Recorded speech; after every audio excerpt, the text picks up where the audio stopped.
After such a wonderful passage, one feels like just sitting, staying quiet. He fell down at her feet, unconscious, prone. So, originally there is a subject for today, but also we have thought about questions people may be having over a period of time, so we can also merge it with question and answers to open a wider space. It's understood that questions, any question can be there under the sun or beyond. But first we will touch upon this subject briefly.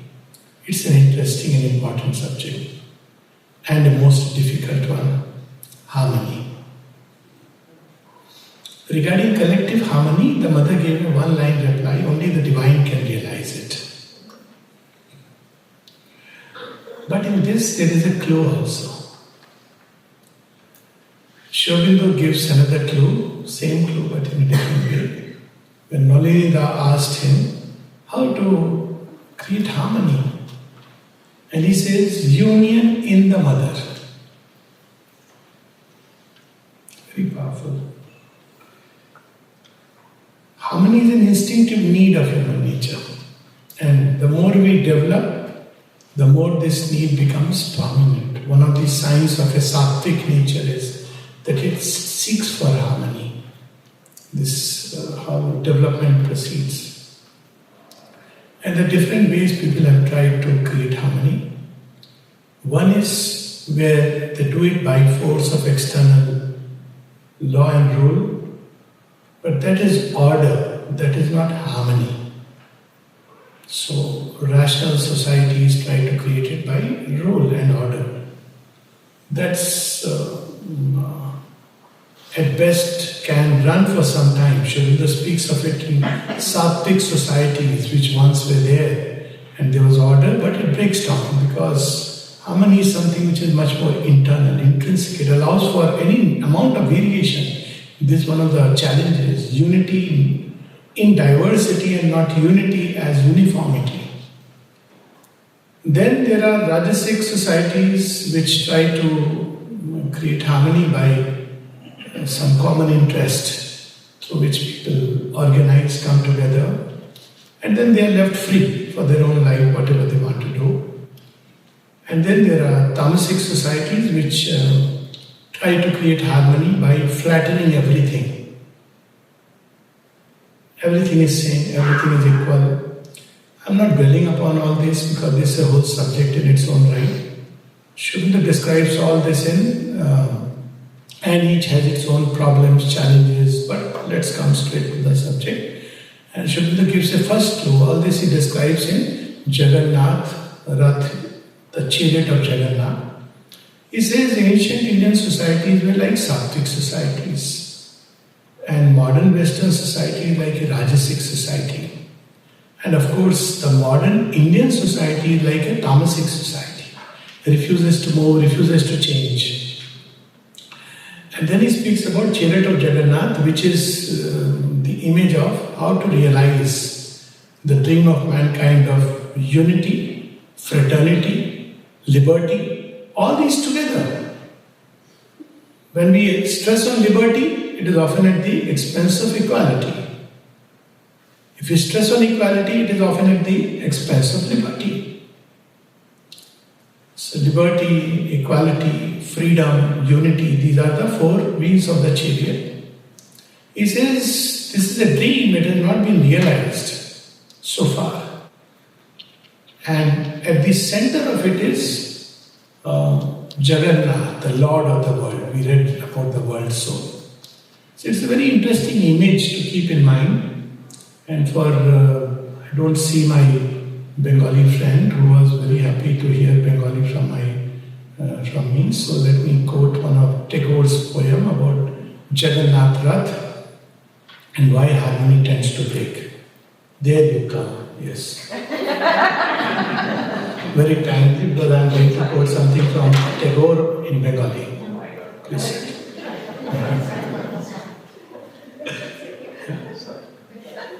So as the poem goes, it's about Jagannath Rath.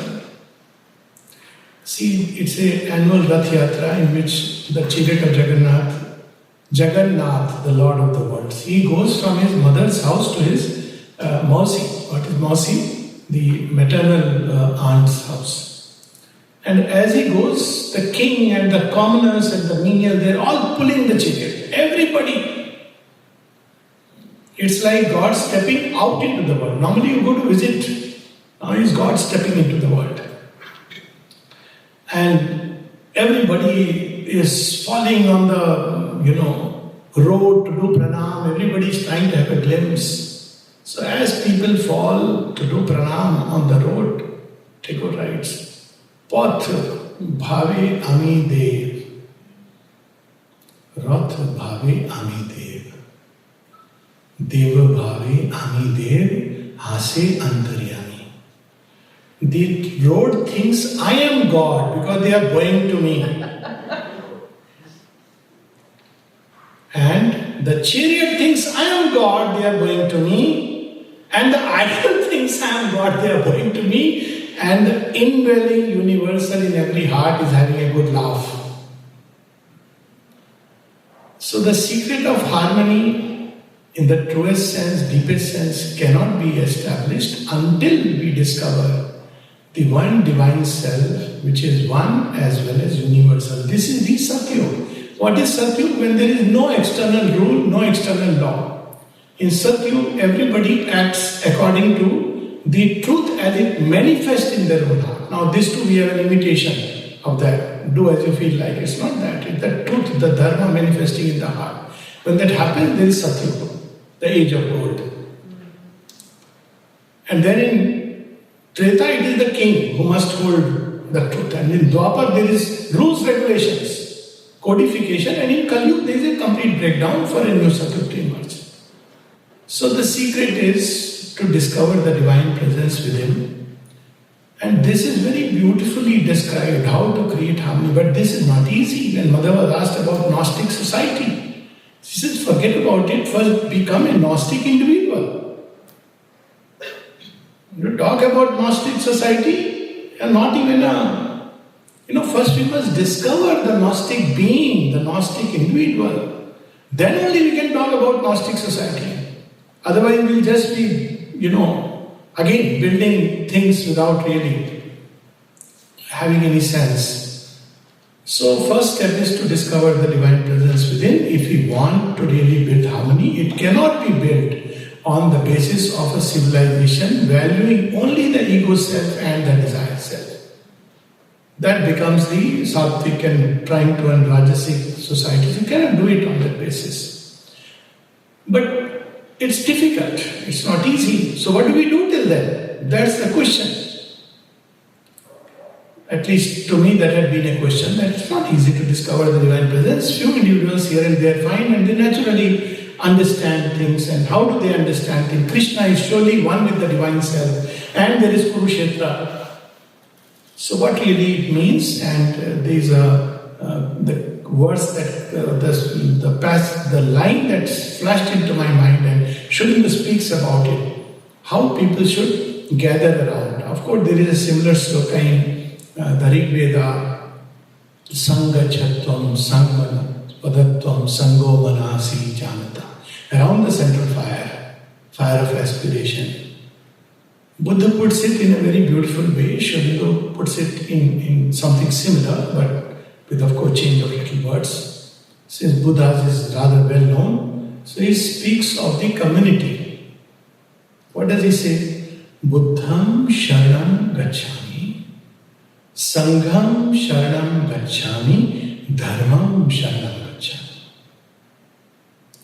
So we can have a narrow definition of Buddha as a person, or Buddha as a master consciousness, a being who liberates from ignorance. That's why the mother says, who will be the pioneers for the new race, for the supramental evolution?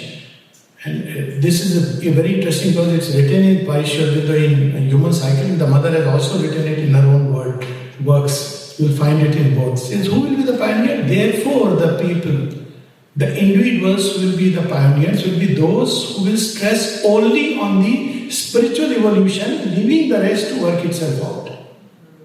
Spiritual conversion, evolution. So we can have again a narrow definition, understanding of Buddha, and a vast definition, understanding Buddha. Wherever mankind is being led towards awakening, towards something higher, more beautiful, deeper, there we can freedom from ignorance of who we are. Wherever this is happening, it is something very beautiful. Buddham Sharanam Gacchami. Then Sangham Sharanam Gacchami. And communities grow up around this idea, this great idea. In ancient India, there was no religions. And actually, it's much later that sects came in. Sri Aurobindo says there were ashrams of rishis. And they were disciples in the ashram, and sometimes the gurus went and met each other to widen their horizon. The whole Upanishad, Prashna Upanishad, is based on this. That 6 great masters, they go to another master, Pippala, then they ask him, there's something we don't know. Can you tell us? And he tells them one by one. He first tells them, you stay for 1 year, let me see how much you have realized. We have another, even to Ashupati. Ashupati is actually a king, and there's a whole story, a yogi king.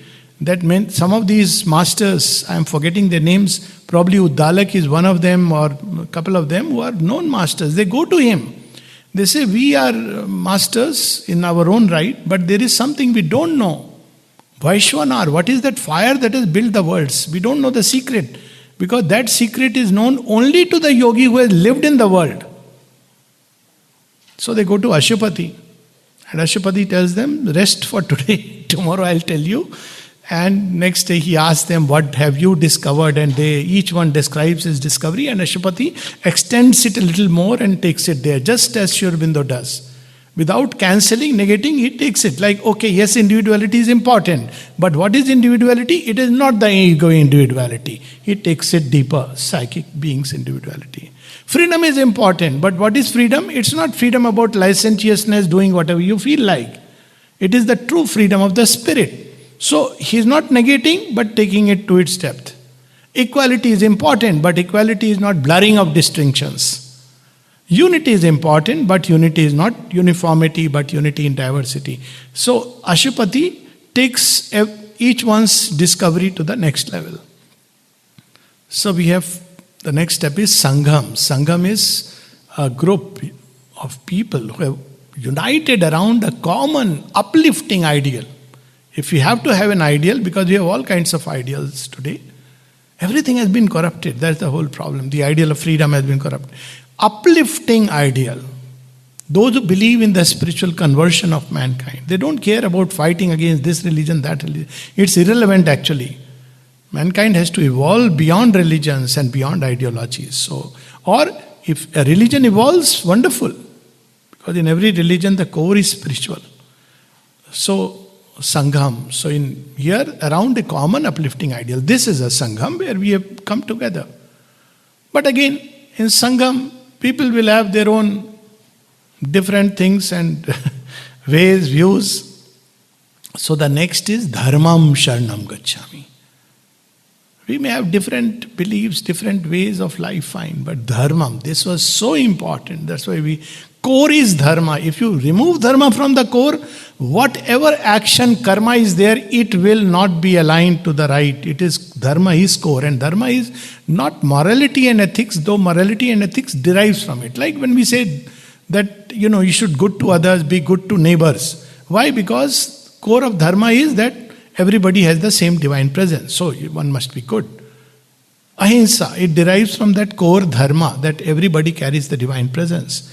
But naturally it doesn't solve all the questions, because when we fix this dharma into a standardized moral law, then problems arise. If everybody you have to be ahimsa, then divine presence is in all. What do you do when terrorist enters your house?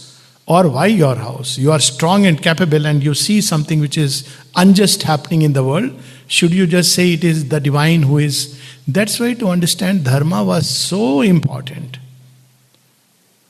Dharmam Sharanam. So the third level doesn't matter what our beliefs and non-beliefs are. One may be atheist, agnostic, this, that, doesn't matter. But dharma is independent of all our beliefs and non-beliefs. So what is dharma? Dharma is all that helps in the unfolding of truth and carries us towards truth and light and freedom and immortality, the heights towards which man is supposed to climb. All that takes us towards that is dharma. As opposed to all that opposes it.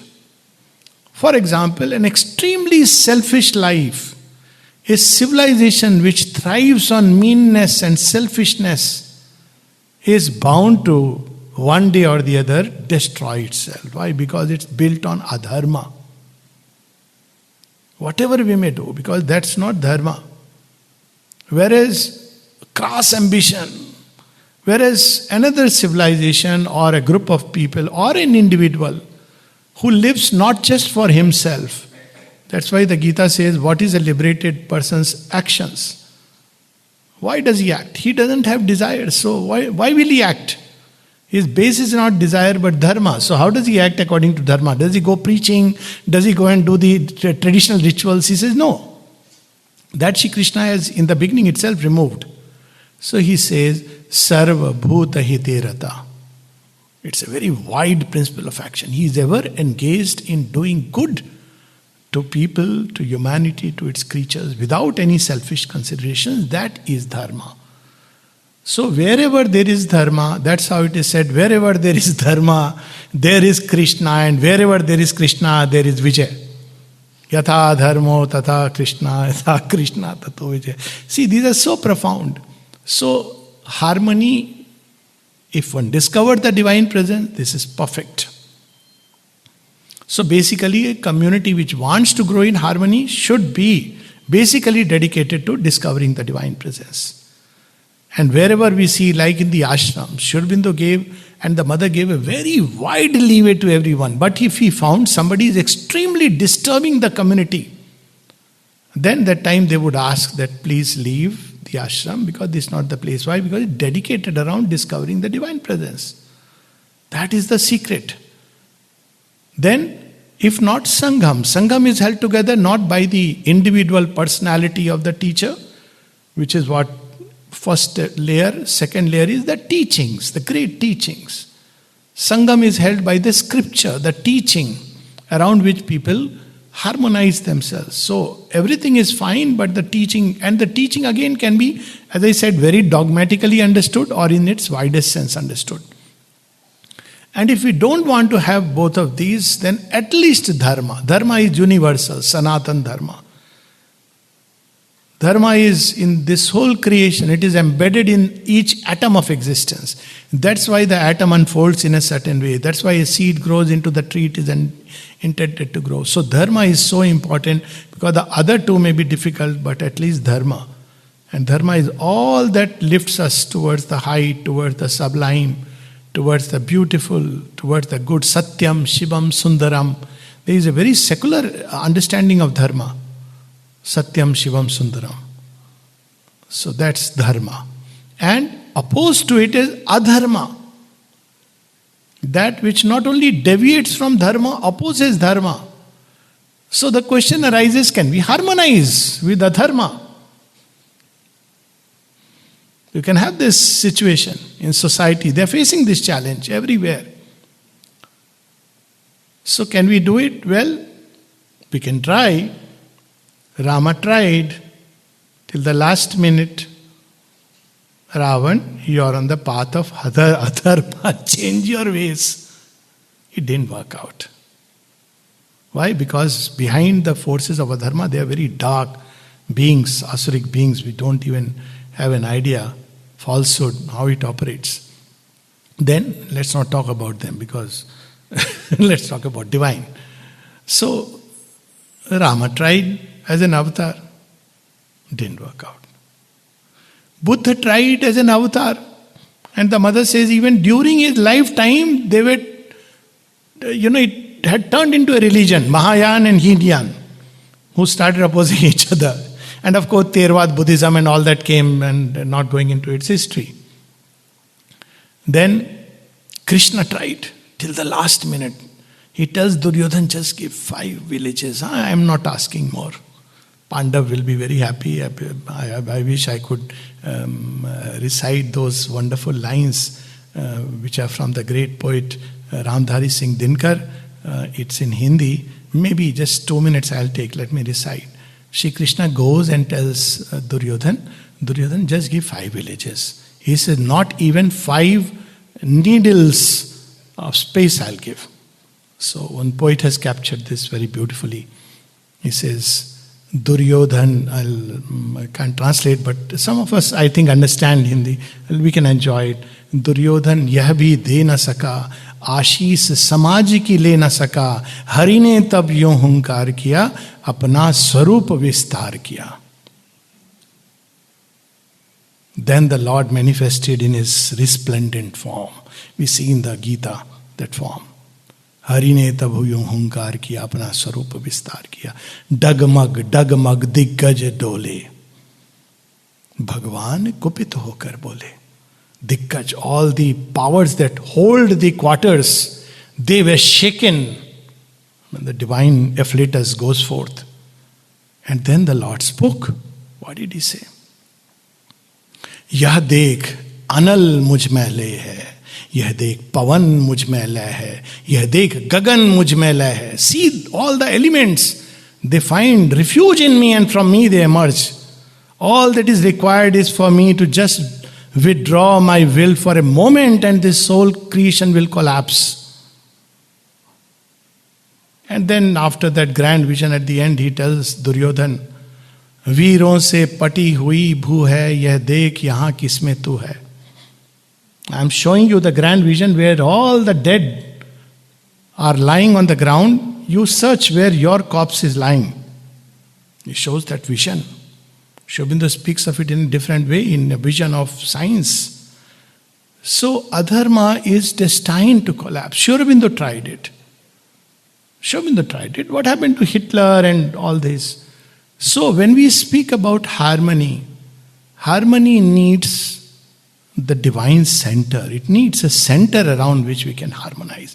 Harmony is not like everything together in a waste paper basket and it'll harmonize somehow. It's thrown. Harmony is like the sky. So when we speak about wideness, there is a wideness of the waste paper basket where everything is torn and thrown. But the vastness of the sky where every star in its right place, Rit Chit, that's how it is. So harmony implies putting things in the right place. Yesterday, Vladimir, yesterday or day before, I don't remember, you said something very interesting and beautiful. Things not in their place, or perhaps Mukrand Bhai said. That's what is the cause of evil. Things are not in their place. Who decides their place? Not me, not anyone. Dharma decides. Rit, the right place, right way in space and time. And when things are in their place, there is beautiful harmony. But great disorder is why things go out of their place. I don't want it there, I want it here. So you see. So we begin to grab, we begin to possess, we want to shift things forcibly according to my convenience. So the more selfish a society becomes, the more disharmony it is going to create. You can hold it on the surface by order, but this order will one day change into disorder because such is the law of things. Things will eventually reach where they should reach. So that's the basis of harmony, is to discover the center. And to just close this, because we'll have question answers, is that if the center is the ego and the desired self, we can forget about harmony. We can pack our bags either to nirvana or to wherever. But if the center is the divine center, then we'll go beyond all the differences, ideological, religion-wise, and all these things, because we'll discover that divine presence unfolding in its own way in everyone. But that does not mean pactizing with adharma. Pactizing with adharma is to help the society move toward disintegration. That's why, because lok sangraharth implies, carrying the march of civilization forward implies that forces that oppose it, You have to stand and put them in their place, because otherwise the whole society is going to go into disintegration. This is very relevant in today's times, because we see both. So there are those who want to build harmony, which is beautiful, on the basis of dharma, which is not religion but the unfolding of truth. But on the other hand, there are forces which oppose it. And this is how we have to discover the divine center within, the divine center of the world, which we just read rather, the world mother unfolding this creation. And then we should align individual life and collective life along this divine will. This is the basis of harmony. Any other way is another pralay, whether we like it or not. So if we don't want pralay, Mother has assured us there will be no pralay, because apparently she has said so, supermind will bulldoze. It's a wrong way to put it. Everything into its place. It has its own way. And Mother has said in so many words.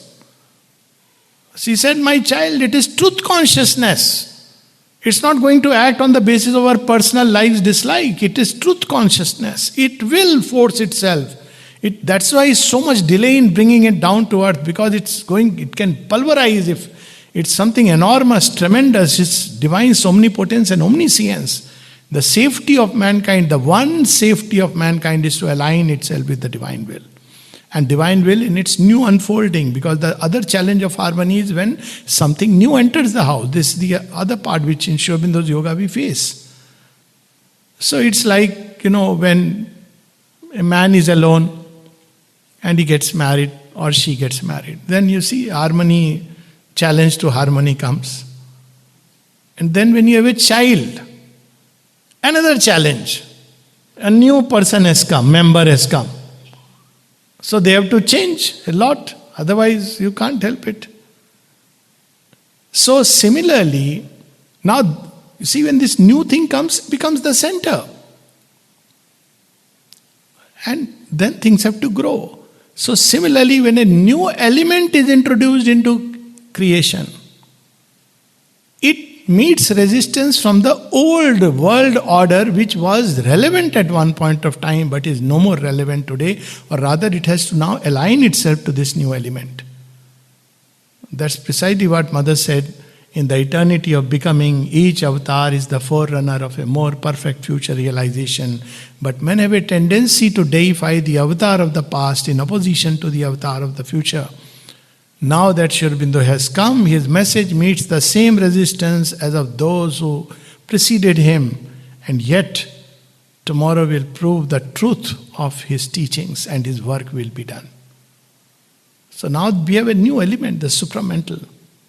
And it is going to realign things.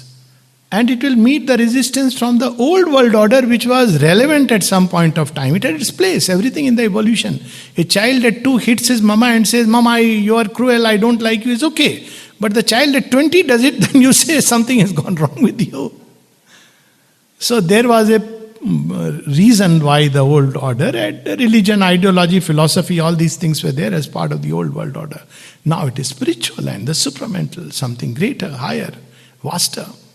So that task, I may close by saying that we are privileged to be receivers of this great work, Lok Sangraharth, to be monkeys and, on this fighting with Rama with very little equipment.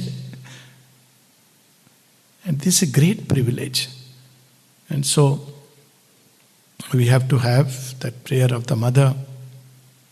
This is the really last part.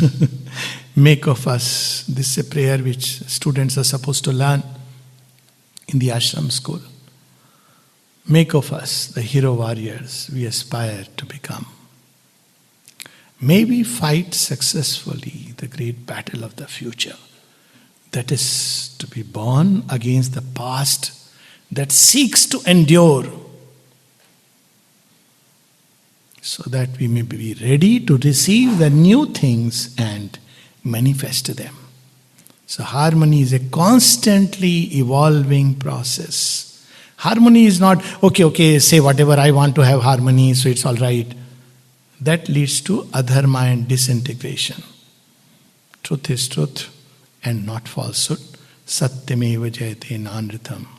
Satyena pantha vitato devyana. It is truth that wins and not falsehood. This is the prayer we read of in Mother's voice, or rather heard. Supreme Lord, eternal truth, let us obey Thee alone and live according to truth.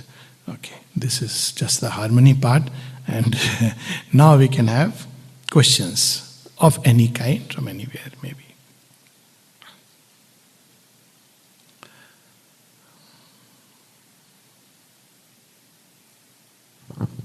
Thank you, Alokji. Any questions for Alok or comments? Yes, please. There is a question there. Yes.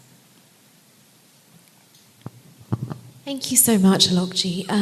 I think my question was more so based on, you mentioned like truth within and building that truth within. I wanted to kind of ask, like, or clarify, how do you do that? And I think the second part is, and you touched on it briefly, was building unity and harmony in relationships, not just, like marriage, but like sometimes mother and child, as we get older. How do we build that harmony in that relationship, and especially when your values and preferences are different, or your truth is different? Okay, thank you for that question. First question is about the truth within, and that's why she repeatedly, Mother reminds us, truth is not a dogma. Don't put it in a slot. People even quote Mother and Sri Aurobindo. And there's a whole conversation of the Mother, very humorous, where somebody tells her, cling to truth, you have said, and Sri Aurobindo has said, do not imagine that truth and falsehood can stay together. But there are people in the ashram who are falsehood, and Mother laughs and says everybody has their shibboleths. So somebody eating non-vegetarian food, the person says he is in falsehood. No. Truth is a hard and strenuous conquest. As long as one has preferences, one doesn't find truth. As long as one is narrow, dogmatic, rigid, small, one cannot find truth. Truth is vast. That's how it is described. Vratam. Truth is not, she says it's very infinitely plastic in its unfolding. People would go to the Mother, she will tell them something. Next day, she will say something very different. And they ask, Mother, why did you change your opinion? She said, because I have no opinions. Actual instances, Amal Kiran speaks of it, that once he went and asked about, some Savitri corrections. Mother literally shouted at him. I shouted his divine shout, okay, this wonderful. I wish, she could shout at us. It's a sign of closeness. You shout only at somebody whom you feel too close, he'll not misunderstand. That's the story of Amrita. Anyways, she said, who are you to correct? So many things. Then Amal Kiran said, no, there are portions he didn't revise, like the book of death. How do you know that he didn't mean to leave it just as it is unrevised? See, she broke all his ideas. How do you know that he didn't mean to? How do you know that the divine didn't mean to leave it like that? And those of us, many of us who have grown up in the Indian culture, we understand this. Like Garud, when Rama and Lakshmana are in Nagpash, and Garud is invited, please do something about it. Is how do you know that the Lord does not want it this way? It says Leela. So, no preconceptions. Very important to be so, and that requires an inner quietude. And inner quietude requires solitude. Initially, even later it's inner solitude, but to start with solitude. So when the mind becomes quiet, it's freed from all these ideas, ideologies, those lenses it wears to understand reality. When it is freed from these conceptions and perceptions, which we carry as a baggage. I use the word as a doctor, we carry a janam jat. From childhood we carry a cataract in our eyes. Given by parents, given by society. And she says, if you come to spiritual life, you have to be ready to let go of all these conceptions.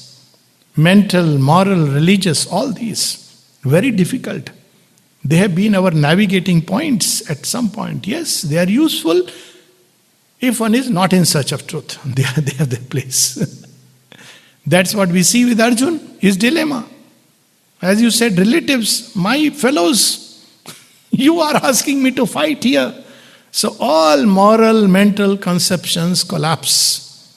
And you should hang by nothing but the thread of faith. And then she says, your religion, your country, your family, everything lies here, the divine.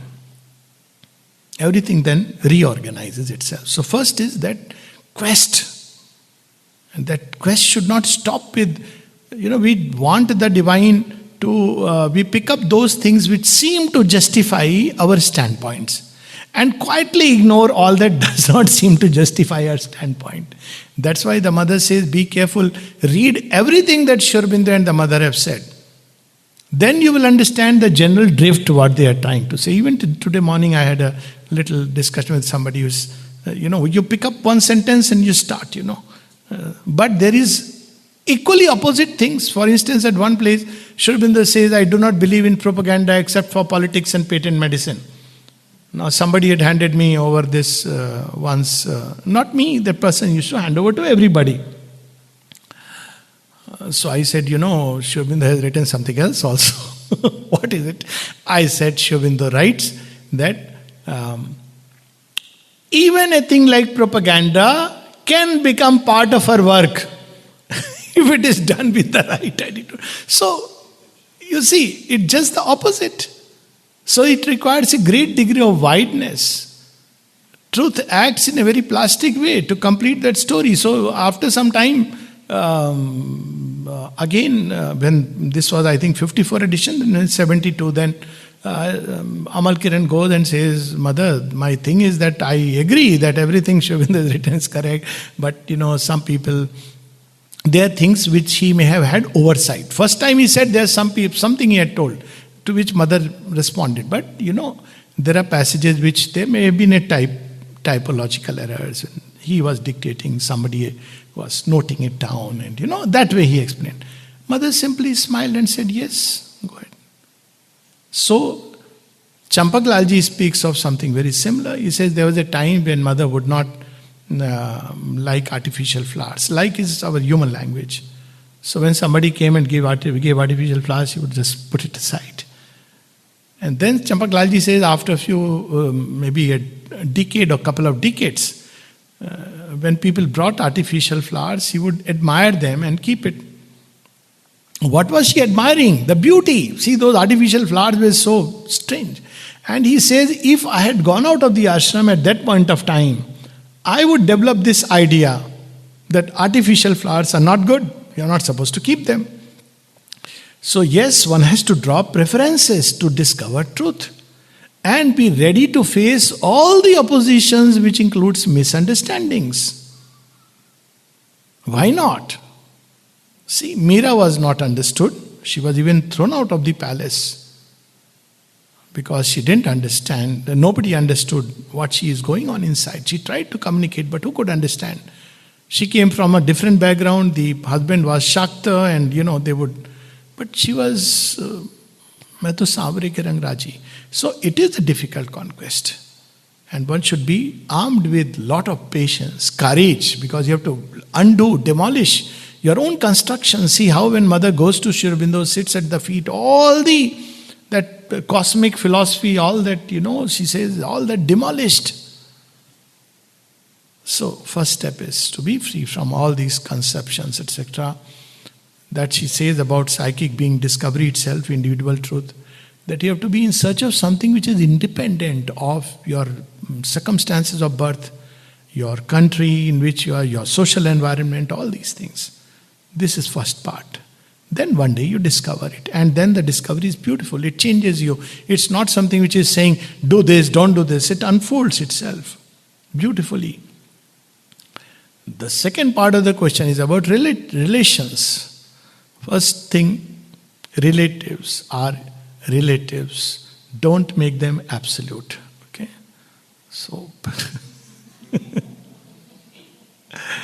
And if I go back to the scriptures in which I have grown up in Sanatana Dharma, Nothing was considered more important than truth.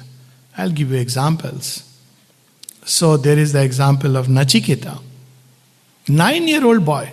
He tells his dad, when dad is giving cows, etc., who have been fully milked, which have grown old, to all the gods, he said, Dad, you are not doing the right thing. What do you mean? You are not doing you are giving this to the gods. This is not the way. He argues. And dad gets very angry. So he says, whom are you giving me? And he gets very annoyed and says, go to death. And then you have the Kathopanishad. Satyakam Jabali. So Satyakam goes to enroll himself in the, he wants that higher Vidya. And that Gautam Rishi can give it. So he goes and says, I want to learn the highest knowledge. He says, who's your dad? He says, I've never seen him. Goes back and asks his mom, who is my dad? Now this is a story from Upanishad. She says, I have worked as a maid in several houses. I really don't know who is your dad. Look at the way she communicates. But this I know that you are my son. He goes and tells her. And what does the Guru say? Wonderful. A lady who can say this is of the highest order. She could have given any name. She tells honestly and truthfully, I don't know who is your dad, really speaking. Many, many stories. This is what is Arjun's dilemma. See, a lot of courage is required to be with truth. A lot of courage. Of course, this courage doesn't mean sword brandishing. Not that. Courage to be able to speak what is true and beautiful without, it doesn't mean we have to hurt and harm, but we should be able to communicate this inmost thing. About the age of truth, Mother says, truth in speech, truth in action, truth in feelings. And we see that today's children are in a way getting turned toward that. They may not understand truth. They say that, well, I want to be honest to myself. And this is one of the first lessons we as adolescents learn, and it's so beautiful. I want to be honest to myself. I don't want to lie to myself. I don't want to lie just to be pleasing. So people who want to please others, who want to look good, who have, their own personal access to grind. So one has to have the courage if one sincerely wants to live the true life. Again, I'm using the word sincerely, because otherwise all the ways of the world are there. People will get affected. They may like it, they may not like it. Yes, but you will always be in the books of the divine. There is something which Mother said, it's something so beautiful. The context was, of course, interesting because Dilip Kumar Roy, he had a feeling that maybe I have not liked the mother, so tomorrow she may, now Sri Aurobindo is physically not there, she may ask me to leave or things like that. Obviously, he didn't know who Mother is. So, one day when he is present, the Mother says something, we are not here to please ourselves. Okay, fine, understood. Then she says, we are not here to please others. We are here to please Sri Aurobindo and do the will of the Lord. If you remember that, and it's very challenging, without a doubt. Arjun faced the challenge, went through it, and Gita was born and the victory came. Had he hesitated, Bhishma, Drona, his own teacher, preceptor, grandsire, his cousins, he wouldn't have been able to. And Vibhishan, people till date tell him, but Vibhishan stood by truth. So all this is, it's difficult, but that's how it is. With courage, if you remember that we are here to be one with the Mother, all else comes later, then life becomes simple.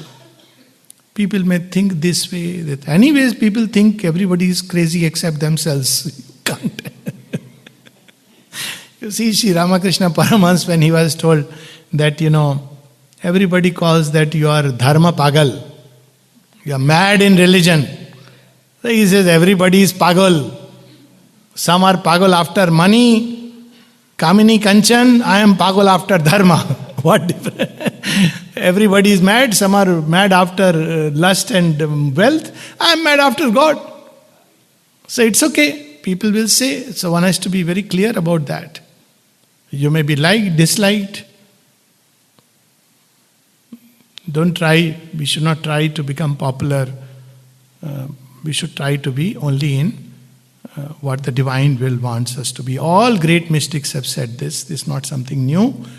That to learn to live with the will of God. That's what should matter.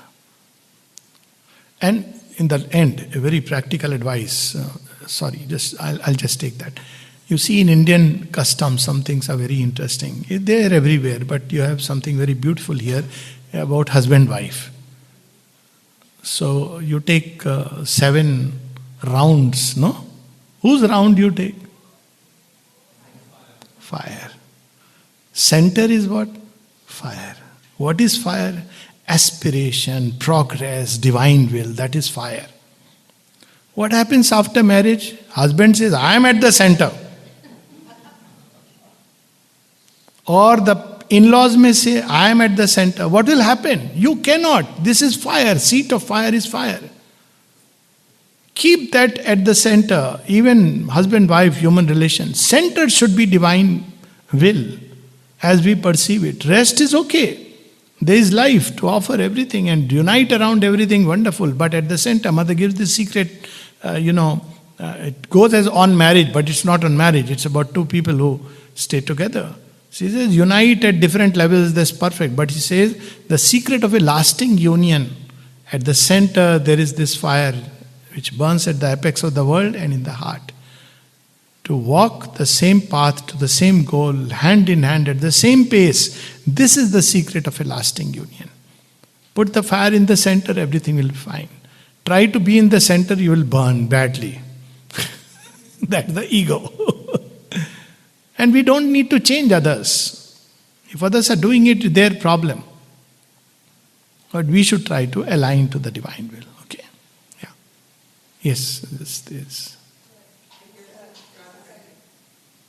Okay. Okay. Sorry. Yeah, we'll come to that. We will come back. We just have a couple minutes here. Alokji, I asked you that question yesterday outside. If you would answer that. Or should I remind that question again? Yeah, can you just repeat the question, please? Yeah, the question was that, Sri Aurobindo passed away somewhere around 1950, right? So, we are talking about the evolution of the humanity. Yes. Can you explain that? Where have we reached in that path? Yes. So that we can understand more and where we'll be leading towards ourselves. Yes, so thank you. I just wanted to repeat so that we all can understand the context. So the question is that after Sri Aurobindo's physical withdrawal and the mothers also, where do we stand on the crossroads of evolution? First part first. Let's remove that part of withdrawal because it was never dependent on just their physical presence. They came to open a door, the supramental manifestation, that is established. So now the process is independent. Yes, those who want to go through the mother, they are into the royal door. Wonderful. But there are who feel her as a living presence. But still the supramental consciousness is active. I could give a whole talk on it. I have given talks on it. But first thing we must understand, evolution is not a straight line. Progress is not a straight line. Evolution goes through many ups and downs. In fact, it is described in the scriptures as every Satyug will have its miniature Kalyug and vice versa. So just as individual progress, it has to touch every part. So there will be phases when you will see society is touching something which is nadir, rock bottom. Why does it touch it? Sri Aurobindo has explained very beautifully that because it has to touch those dark elements of creation which have to be given a time to change. Or they have to adapt. It is not, evolution by its nature will not leave anything. It will give choices even to the darkest parts. That means there will be periods when darkness will be very prominent. Why? Because it is also being given a chance. And this will carry on. It is always like that, preparation, leap, preparation, leap. So if I see it like that, many things which have happened since 60s, 56 is the supramental manifestation, which are so beautifully aligned. And as I said, it's a whole talk, but I'll give you a few things. Man has started exploring his inner subjective spaces. First step, subjective age has begun. So he has revolted against the fixed social norms and forms in which he was trapped like a machine. So we had songs like "We Want No Education." And we see people began to, explore. Subjective age exploration led to drugs. Again we see, strange. But what was the drugs? The need for an alternative experience. Mankind was looking for something. It was feeling stifled within the mechanized industrial society where there was no room or scope for self-exploration. Today, every child says, I want to be myself. Agreed, it's still the ego self, but he has begun exploring. Maybe he is mistaking the vital for the true self, but he has begun to explore. People are getting freed from all that they receive from birth, whether it be religion, parental things, and it's very disheartening, disconcerting to parents. But hold on, the original parents are active. So, this is the second. Science has reached that point where it's entered into the occult. The day we speak about quantum world, we have entered into a new world altogether. We speak in a language which is like the Upanishads. Certainty, uncertainty walking together. Freedom and determinism walking together. So we see in science, it's declaring itself. Health. First time, you see, vaccines were given in 60s and later on eradicated smallpox. Everybody took it like a cow. First time we see so much reaction. Why? People said, our health is in my hands, let me try it out. What does it mean? That you don't govern my health, I have my own body immunity, allow me to take care of that. That means it's turning towards one's own self. You can't control and govern. Now, of course, things are out. The forces, see how this action of truth is digging out and bringing out all the falsehoods within such a short time. Vaccine is just one case in point. And again, going into it will be a long thing. So people are responding, reacting to that. They say that, well, we want it. Democracies are failing, absolutely in line with truth. Dictatorship failed, socialism and communism, all the rot has shown up, democracies are failing. Mother spoke about it long back. She said, it's a ball. Sri Aurobindo once asked her that this is in 60s, so Sri Aurobindo living the physical and see his action, how it continues. So he tells mother, this ball has grown very old. In cricket you change the ball. It should be changed. And the mother looks at it, says, yes, it needs to change. And she says that ball is democracy. We have played long enough. Already people are speaking. It's ills. It was best in it at a point of time. And surely it is better than dictatorship. There is no doubt about it. But then there is something new. And again, I have given a whole talk on it, so I am not going to touch upon that. In the field of health, I said that, health in your own hands, not drugs, but I want to empower myself. So alternate systems, methods, where people are exploring avenues where I can be the master of my own health. In psychology, already we see that meditation became a buzzword, at least when I was studying psychiatry.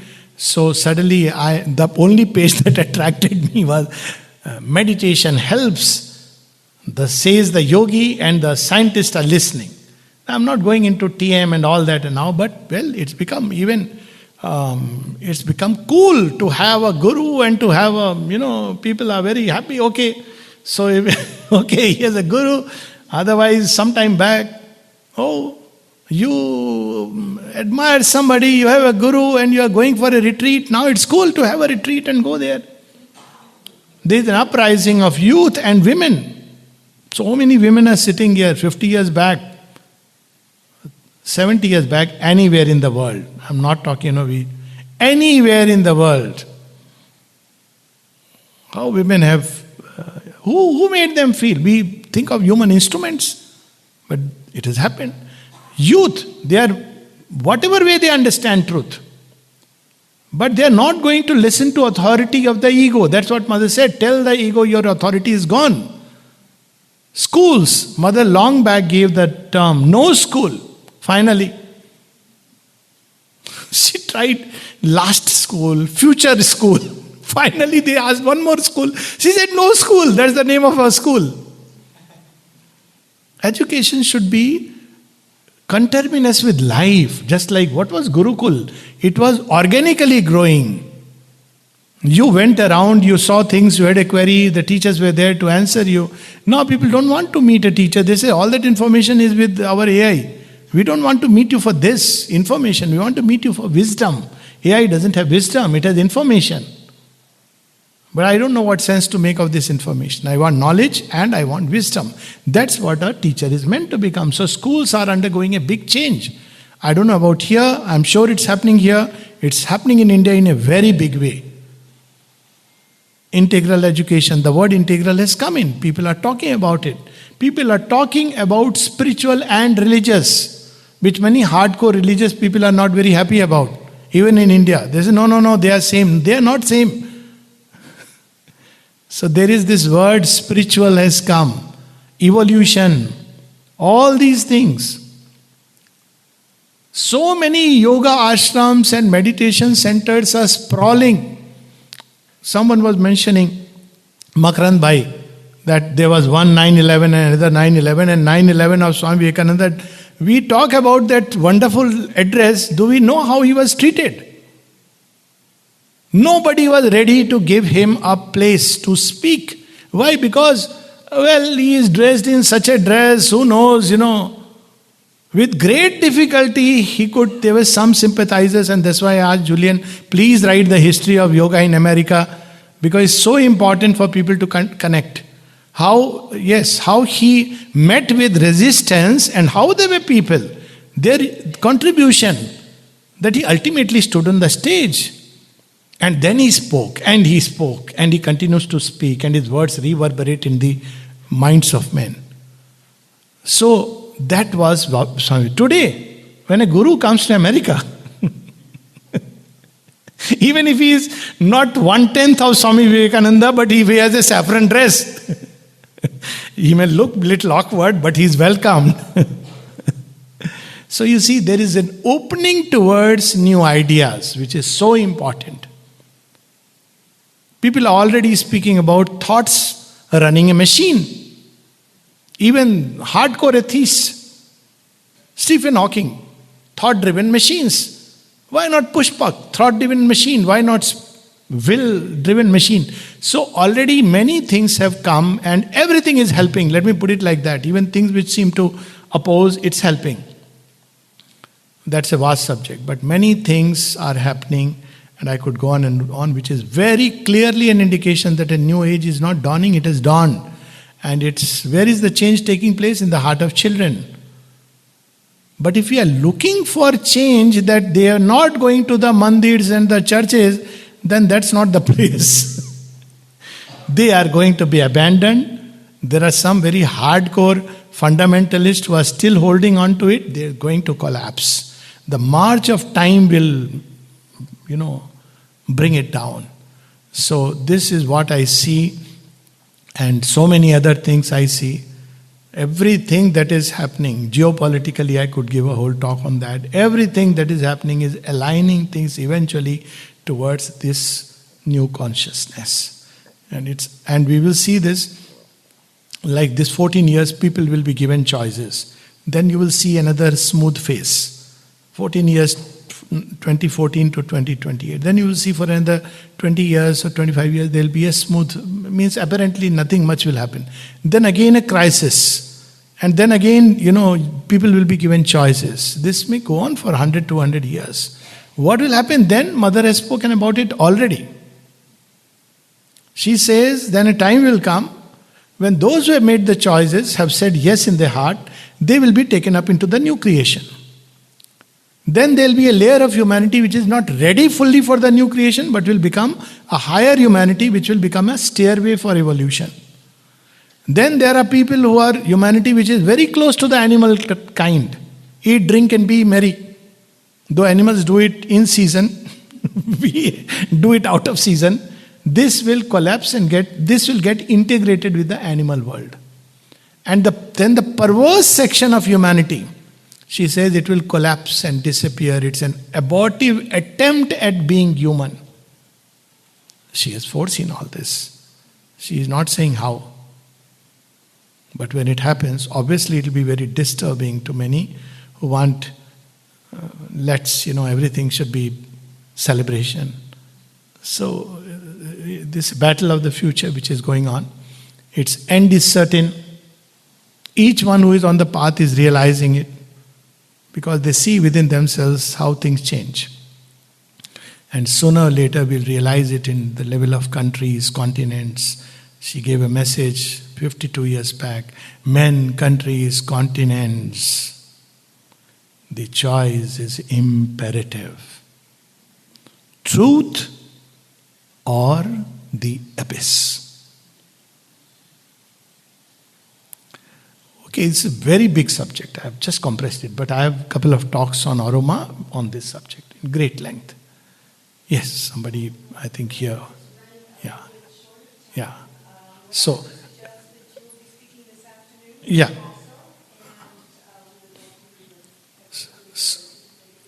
So maybe we can take just two last questions and I'll give two short answers. Problem is mine also. Yes. The answer should be yes or no, and I give a multiple choice. All of the above, none of the above. Okay. Yes, sorry. Many things actually were answered already, but for me the question is so many. If everybody has his own truth, his own satyam, and if you see the countries also, everybody will say, I am true, and how we can, in the today's time, that there can be more peace, or you said already, it can happen, but how can we as individuals happen to make it quicker? So we all say my truth and our truth, and countries also say their truth. Problem is, there is a truth which knows what we mean when we use words. That's why the mother uses the word sincerity. With regard to UNO, she says, and after this message, she said, when people asked men, countries, continent, what does it mean? She said, right now there is a lot of hypocrisy in international relations. We say truth, but we know what is hidden in our heart. That the divine consciousness knows. So it's not what we say and proclaim. One of the first things that is going to go is hypocrisy that we see happening. It's not what we say, it's what we feel. That's why I said karma and dharma. Karma is saying, I stand for truth. Dharma is my motive. So if it is deviating from dharma, and in today's time it is very dangerous to deceive oneself, and the mother spoke of that. So we shouldn't worry about that. We should be more concerned about that. When I say that I stand for truth, do I really mean it? Or am I using truth as a bogey? And that's where the rub lies. So we should focus on this part, that within me, and then not to worry about others, because it's not a dogma anyways. Each one will evolve in their own way. America will have its own truth of its own soul expressing itself. India will express it in its own unique way. France in its own way. That's the danger of making one world state. Because if you do that, suddenly you will find that everything is flattened out. It's very dangerous ideology that there are no countries, no boundaries, there is only one government. Very, very dangerous and risky. Not at this point. Let everything evolve along their own lines. Come together, learn from each other and grow. That's what is happening today also, because world has become like that. And it will grow along those lines, but each country would have its own unique soul. It must stand for that, discover its means and express it. That's why I feel, again, going back to that there is a need for those engaged with this yoga and genuinely good of America. They should look into what is the soul of America and what its expression should be. So, or any other country for that matter. So that's how alignment will take place, because this our truth and the truth. It was Duryodhana's truth that I am right. Why did Yudhishthira is lost in the game? It's my kingdom. But the vision of truth is different. And if men don't align itself to that, then they are likely to ultimately at some point collapse. That's what I meant. It's a very brink on which we are standing. This brink may be for 100 years, but it's a brink nevertheless. One last quick question. Yeah. Okay, if we could keep it short, we do have Dr. Lad and his team that has arrived. Okay. And so if it So is- lastest last, if there is any. Otherwise we'll have in the... Pardon? Lastest last, if there is Lastest any. last, thank you. Otherwise Short. we'll have it in the evening. So, anything you want to share on Swadharma and Dharma? Okay, so again big subject, very briefly I'll answer. Dharma, as I said, is the unfolding of truth. Dharma comes from the root dhra, dori, axis. So this is an axis which is there in the world, that's why there is hope. There is hope because dharma never dies. It cannot die. Death of dharma means collapse of creation. Okay, that's why creation bounces back even after pralaya. So this is about dharma. But this unfolding will take place in each one in its own unique way. Because each one is at a different stage of evolution. You can't turn it into a dogma that everybody should not eat meat or everybody should eat meat. Everybody should fast or everybody should be glutton. You can't do it because in each one the unfolding will be different. So first thing we must understand that truth is infinity and therefore it acts with an infinite plasticity in its unfolding. Then comes the word Swadharma. It applies to each individual. So what is Swadharma? A reflection of this truth. Within each one, it is there in the individual soul. But we can't contact the soul, so something of this soul afflatus reflects itself in the nature.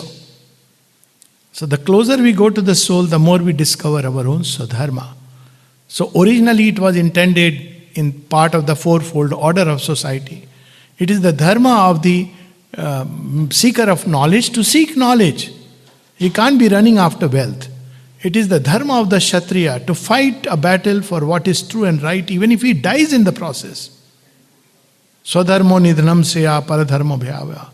So that's how it's the dharma of the Shudra to create beauty in matter. So each one has its own calling. Nowadays we use the word calling, which you will study, your innate temperament, you will discover it. And then to live by that, even if it's not about success, failure, you may not succeed. That's not important.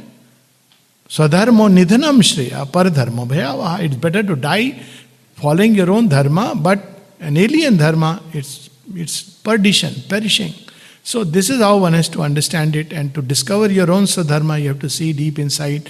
The virus of ambition, desire, lust, greed for money, fears have all corrupted this Swadharma.